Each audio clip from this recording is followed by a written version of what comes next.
Hi, everybody. Welcome to the Sko Show on Mile High Sports. I'm Sean Drotar. That's Peyton Kraft over there for the Buffaloes.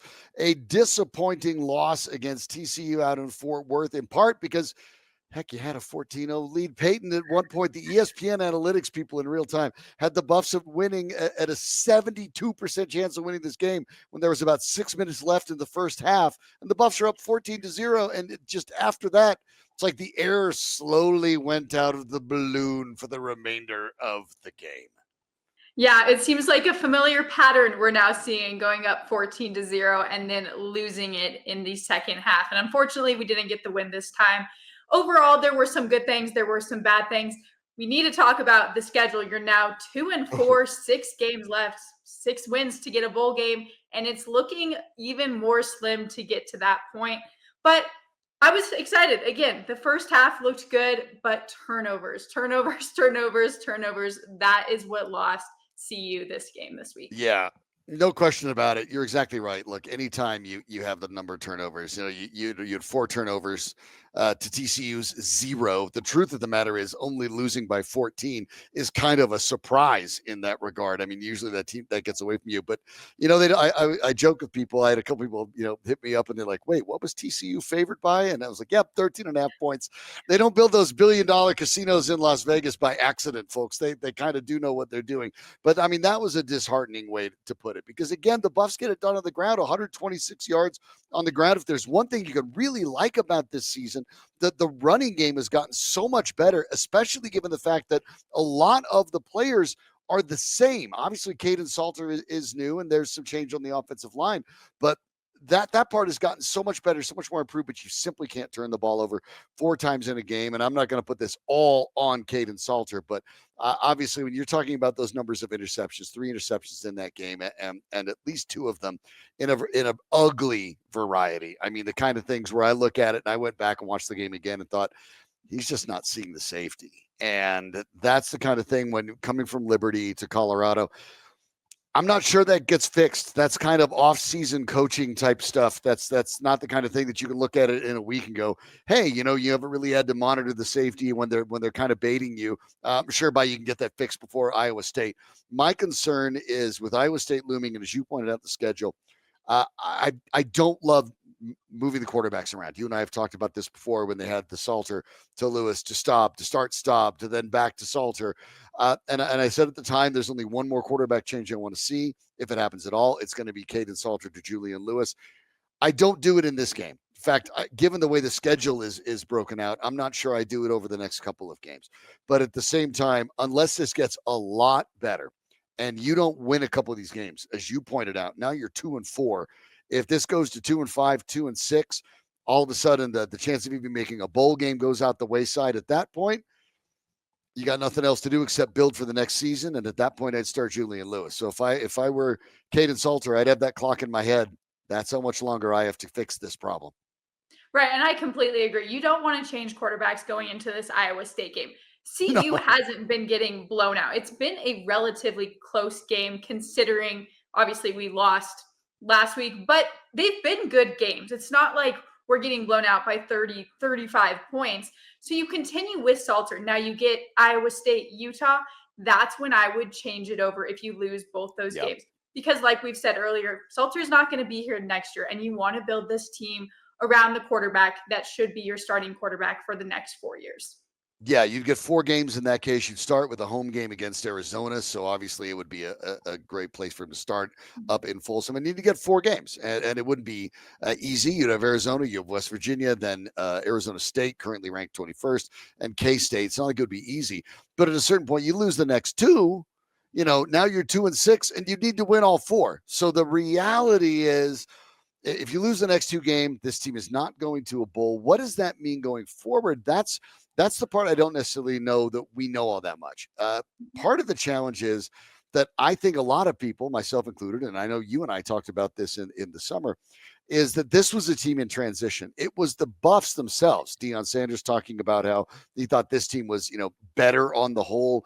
That look, there's some depth that wasn't there before, but this team was not better. At no point was it better because you didn't have the high-end talent of the best player in college football in Travis Hunter and Shedeur Sanders, who was playing at a very high level here in the college ranks. But you also didn't expect this. Thought that, hey, probably should make a bowl. Again, we talk about it. Those folks in Vegas know what they were talking about. The over-under on wins, 4.5 for the Buffaloes. Yep. All of a sudden, that looks like could sit right around there. But now going into this, it's tricky because it's outside of football. But Deion Sanders also talked about he was concerned the blood clots have returned. We saw him sitting at multiple times on the sidelines, kind of on a folding chair. I said it's hurting him like crazy. Going to go ahead and look at the doctor. Was expected an appointment today.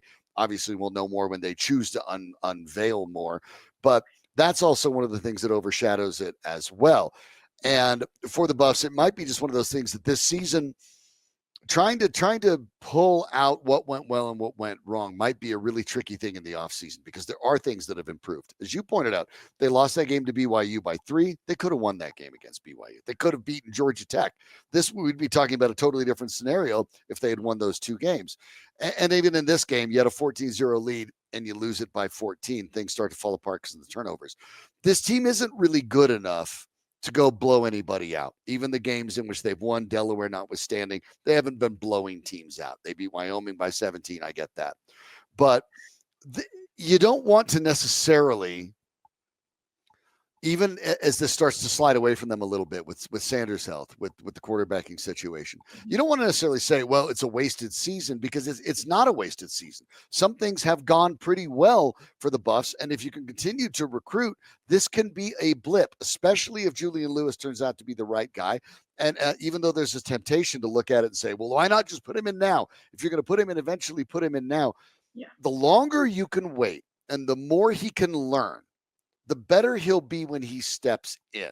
So there really isn't the rush to bring Julian Lewis in, but you do probably have to find out at what point in time is this season probably on the way out.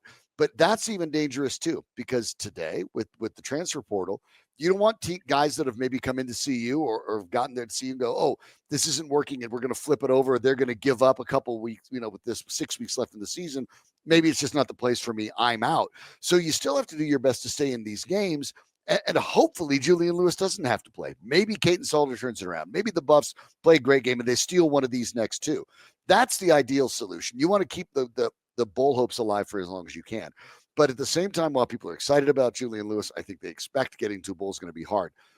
It doesn't mean you necessarily want to flip that switch because now, once you flipped it, you can't flip it back. If you go to Julian Lewis, you can't pull him. I don't care what happens. I don't care if he throws 15 picks the rest of the season. He's going to have to take his lumps.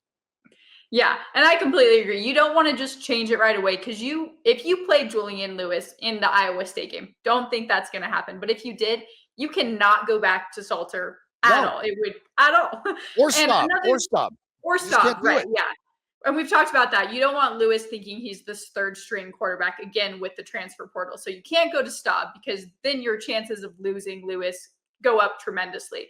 And the other thing is, if we do lose these next 2 games, you take that pressure off of Lewis. I don't want to necessarily say you're giving up on your chance of the bowl game, but the pressure for a young freshman quarterback is highly tremendous if you put him in right away saying, hey, we got to win all of these next games. You want to take that pressure off him a little bit. And then in concerns to Coach Prime and his health issues, you talk about recruiting.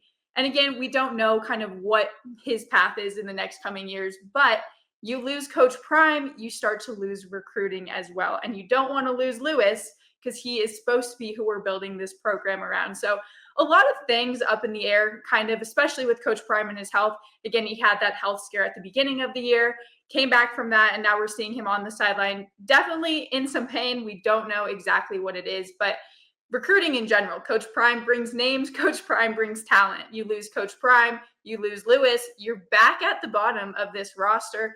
There have been some good things. Like you said, the running game has improved. Time of possession has actually improved in the TCU game.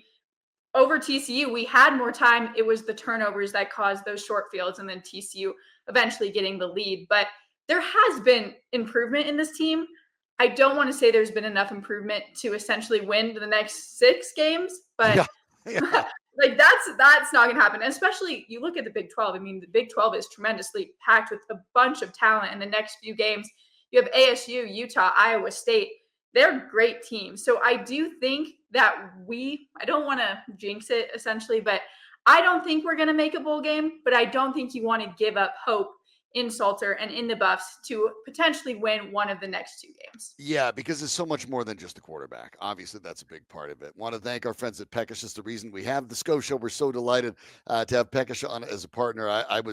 I'm going there just to go there. I'm down south, so I'm not up in Boulder except for the games and as often as I can be. But if you are in Boulder, you're already familiar with Peckish. I am sure. A preferred dining partner is CU Athletics. Of course, legendary place up in Boulder, up on the hill. And they have a new location. It's still on the hill, just a little bit further over. Just take a couple steps. You're still there. All the same wings, all the great sauces, all of the pizzas as well. Really, really good pizzas that they make at Peckish. The TV's great place to watch a game. 3 times the size of the original Peckish now, but everything else, all the things you love, there it's still there, and there's more of it. So not much to dislike there. And then when you head down south, if you're down where I am, you can find yourself at Bellevue Station in the DTC, basically I-25 Bellevue. Just go a little bit west, and within moments you're right there at Peckish. All the same great menu: the pizza, the wings, the beers, lunch specials every weekday, happy hour specials every day. Can't get any better. What goes better with football than wings, pizza, and beer? And I'll wait. Yeah, that's what I thought. So, I mean, you want to make sure you check it out, peckish.co, for all the latest. Check out all the menu. Everything is so delicious there. We're so delighted to have them on board as our sponsors of the Sko Show. But yeah, looking at the challenges, obviously for Coach Prime, health comes first. Got to take care of that first. You don't have health, you don't have anything. So if he has to take time away, he has to take time away. That's the way it goes. What that means for the team, they'll assemble it the way they have to assemble it. I don't know if it's if it's Pat Shermer, if it's Robert Livingston, whatever they want to do, who knows? But that has to come first. So you have to find a way to make sure that Coach Prime is as healthy as he possibly can be, first and foremost. How it affects things down the road, who knows? I mean, the truth of the matter is, if you take care of this now and it's better, maybe people do look at some of this season and say, hey, it was a changeover season. You lost some of your top tier talent. Coach Prime had some illnesses they had to deal with. You got into a new quarterback. Of course, it's a transition year, and you'll be right back at it next year. And I don't think that necessarily hurts the recruiting, as long as the long-term prognosis for Coach Prime is good and he believes he can continue. Then I don't think that's going to hurt anything. And I would suggest that obviously there's no reason to wait. If you're having the blood clot issue return, you have to take care of it right now. It's critical. Health comes first. But it's not even necessarily, I know that Buffs fans are kind of gnashing their teeth and really worried about what is this going to mean. Well, we'll find out. If for whatever reason the worst case is the case and he has to retire, well, he's not coaching at Colorado, he's not coaching anywhere. So that doesn't really hurt the university program if for whatever unfortunate reasons he had to leave for health purposes. That doesn't reflect negatively on the University of Colorado or its football program. If it's one of those things that he has to get better and he'll get better and then everything will be okay in the recruiting in the offseason, then that's okay, because I think people look at it and say, just one of those years, bunch of things went wrong. It happens. But again, they still look like they're a program on the rise for the most part, as you pointed out, Peyton, and I think correctly so. They've been in the majority of their games, even the ones they've lost. And that wasn't always the case in the first season. So I think things are still progressing. And I think I just look at this and think, I'm not worried about it. I want to make sure that Coach Prime is healthy. I want to make sure that the recruits and the transfers keep coming in. I want to make sure that Julian Lewis starts when he needs to start, but not before when he needs to start. And you want to keep proving to the rest of this roster, because it is a lot more than the quarterback. These are big rosters. You want to show the guys that we are not throwing in the towel at any point. If and when you make the move from Kaidon Salter to Julian Lewis for the rest of the season, it's not pitched as we don't have anything else to play for, so let's throw in the kid. It's pitched as, hey, we've gone as far as we can go with this. Now that it's getting into crunch time and we have to win some football games, we've got to start pulling on some different levelers. So we're going to bring the kid in. We're going to see what happens. It needs to all be sold to the roster as we're not giving up. What we've had done was not working. So now, of course, it's time to try something new. That's every bit as important as it is for the guys in the locker room as it is for the fans. Yeah, and you've said it perfectly. Obviously, health is the most important thing, but I'm now looking at this season as I'm not giving up, but I'm looking forward to the future. And like you said with Kaidon Salter, he won't be the future of the Buffs, not because he's not a great quarterback, but because he won't be in college football anymore. And I think the roster and the fans especially know at a certain point in time, you have to go with Julian Lewis because he is the face of the future. It's every college coach has to make this decision at some point, and it may be a little sooner than some fans were expecting the Buffs this year, but eventually you want to turn to the future, and that's what I'm looking at. This past year, we helped improve the offensive line, defensive line, and there's still some little tweaks, and that is where recruiting comes in. But you have your quarterback. That's not an issue for the Buffs right now for next season. You have Julian Lewis, so that's not a recruiting issue anymore. I think we will eventually see him. And I think to the athletes and to the fans, they know they're not expecting much more from this Buffs, and they know eventually you got to look to the future. Whether that means winning more games with Lewis, even if Salter might have been able to win that last game, you're looking towards the future. Yeah, and that's such a big part of it. And we've talked about this. We said that the plan for Julian Lewis has always been the Arch Manning one that Texas had, right? And remember, these same discussions led this time last year. Now, Texas was in a better position than the Buffs, obviously, but even during that span of time, people were looking at it and going, well, why isn't Arch Manning playing more? Why are you guys playing Quinn Ewers over there? What's Sarkisian doing? And as the season went along, more and more packages came up, more and more opportunities for Arch Manning. But you'll notice at no point did they actually even hand the keys over. It really didn't happen until this season. That's okay. And if Arch Manning can have that happen, the number one quarterback prospect in high school that went to Texas, it can happen for Julian Lewis too, who's even younger than Arch was coming into college. So there's not the rush. So I get it. This season has not gone the way of Buffs fans expected. And as I do expect them, quite frankly, to lose the next couple of games, Peyton. I think it's pretty easy for people to look at it and say it's spiraling out of control, but that's not necessarily the case. Part of the problem was, I think, the expectations, and some of that is on Coach Prime. The expectations were set a little too high. Obviously, when you lose two players who, depending on how you feel about Shedeur Sanders' number being retired at Folsom Field, I wouldn't have done it. I have no problem with Travis Hunter's, but regardless, the numbers in his 2 years were consequential numbers. But I mean, when you lose those two people who played at the highest level the program has ever seen at their relative positions, of course your season's going to be a downgrade the next year. Of course it is. Nobody reloads like that. And so to me, the expectations being high this year were probably a mistake. I think the Buffs did not set realistic ones, either internally or externally. And maybe that's something as they go along, that process can be refined. But it doesn't mean that even if the season falls apart from a wins and loss standpoint, it does not mean it's been a waste for a lot of things you've talked about. The running game's gotten better. The offensive line has gotten better. The defensive line over the course of the season has continued to improve. The Buffs have a lot of new coaches. They're Hall of Fame players, but a lot of new coaches. Their growth is part of this equation as well. Mm-hmm. Yeah. And like we said, the transfer portal, that's a whole nother issue, but you're getting in new players, you're getting in new coaches. Your team pretty much changes every year. And when you do lose that Travis Hunter, Shedeur Sanders, your top two players, even though the rest of the roster every year kind of changes a little bit, that's a big dramatic change. And I do think social media, Coach Prime definitely overhyped this season because last year you had Fox Big Noon Kickoff, you had ESPN, you had so much hype going into that season that I think a lot of people forgot. This year, you don't have one of the two of the best players that we've seen in CU for a long time. So I think as fans, you just had to kind of take a step back and realize it may not be a perfect season. And like I said earlier, the Big 12 is great this year. I mean, you had ASU going to the college playoffs last year. You have 4 ranked teams in the Big 12, at least at the start of the season. So it's just, we lost the 2 players. Doesn't mean our whole entire team fell apart. And it's just college football. People transfer in, transfer out. Doesn't mean your entire team has fallen apart.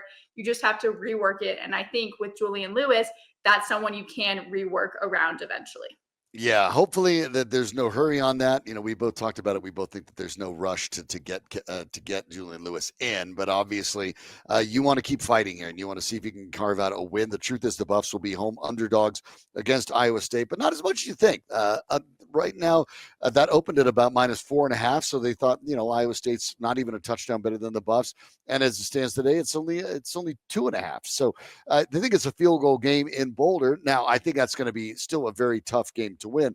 But again, you kind of have to, it's easy to look at this Coach Prime window and say, wow, look how relevant they've become. You brought up Arizona State. Well, 2 years ago, when this started with that big win in Fort Worth over TCU, where were they the year before? They weren't in just the playoff. They were in the national championship game. So, I mean, this is a tough conference.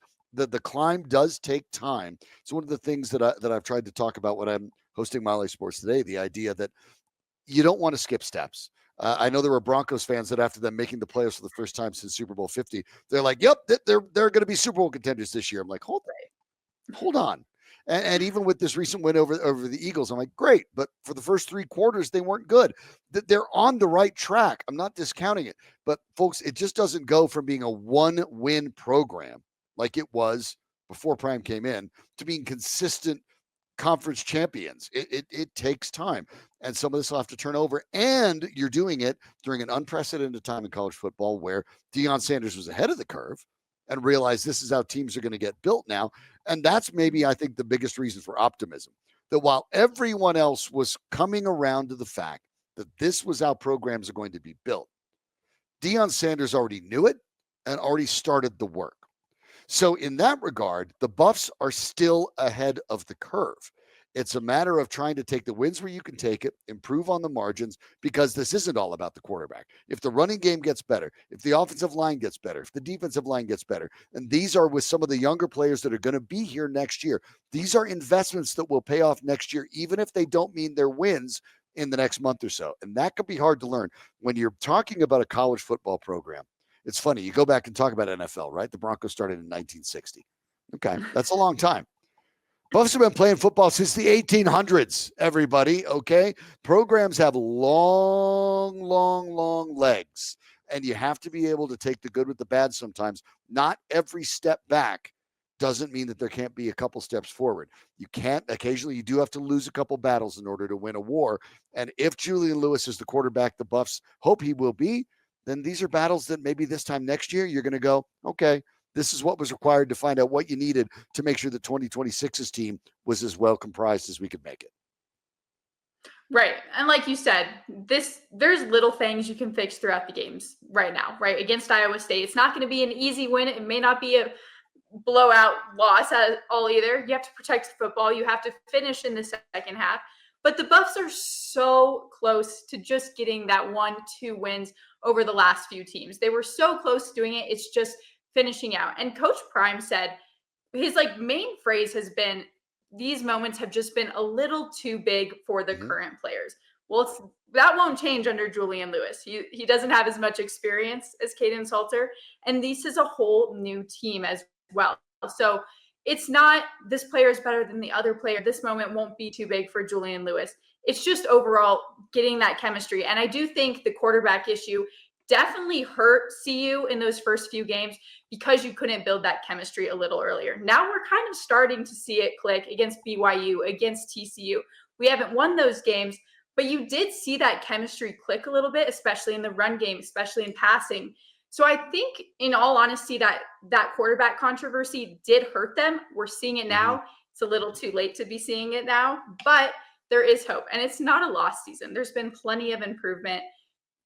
Julian Lewis, when the time comes, he is there for CU as far as we know. Hopefully that comes sooner than later after a couple games, but there's not going to be a lot. People aren't going to be mad if we switch the quarterback because we're looking towards the future. Right. And it also means that after that point, the wins and the losses don't matter that much too. So, I mean, when you talk about the moment being big for a lot of players, it stops being big for players. They get more experience. And you get more accustomed to those bright lights and you get more accustomed to those big conference games.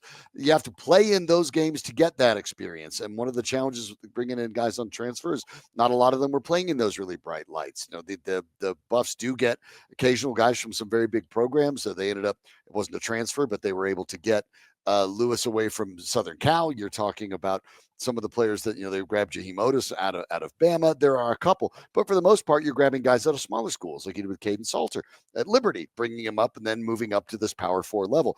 And until you get experience at that, it's always going to seem big. And so that's the other part of it that I think is valuable too. So as they get forward, remember, last two games, they were up 14-0 in both. Now, if you want to be disheartened about that and say, yeah, but you had a 14-0 lead and you lost both those games, what's wrong with you? That is a totally fair take on it. It is. It's totally fair. At the same time, you go, well, yeah, well, they're going to learn that their ability level, they can get those leads. Now you're going to learn how to sustain those leads. Now you're going to learn how to protect those leads. And those things are the next step along the way. So a tough loss, a loss that, you can't take away a ton from, except that they started well. And then you say they didn't finish. When we say didn't finish, we mean like the entire second half and more than that. So you'd like that didn't finish to start being into the fourth quarter or a couple drives as opposed to a whole half. But again, you got to start somewhere. And so I am not down on this season. My primary concern, first and foremost, is for Coach Prime's health. I think that's probably the case for most Bus fans. Everything else will work its way forward from that. But we will see, obviously, big opportunity against the Iowa State Cyclones when they come into town. All of a sudden, you win that, and you get to 3-4 and you knock off, a top 25 team. Hey, maybe things get a little bit different as you get towards the tail end of the season. That's how you have to approach it, right? Crisis and opportunity oftentimes are flip sides of the same coin. So we'll see. Right. We'll see and how Iowa State's coming off a loss as well. Right. Yeah. Iowa State's coming off a loss to Cincinnati, an unranked team as well. So there's a chance. And Buffs have proven that they belong with these teams, at least in the first half.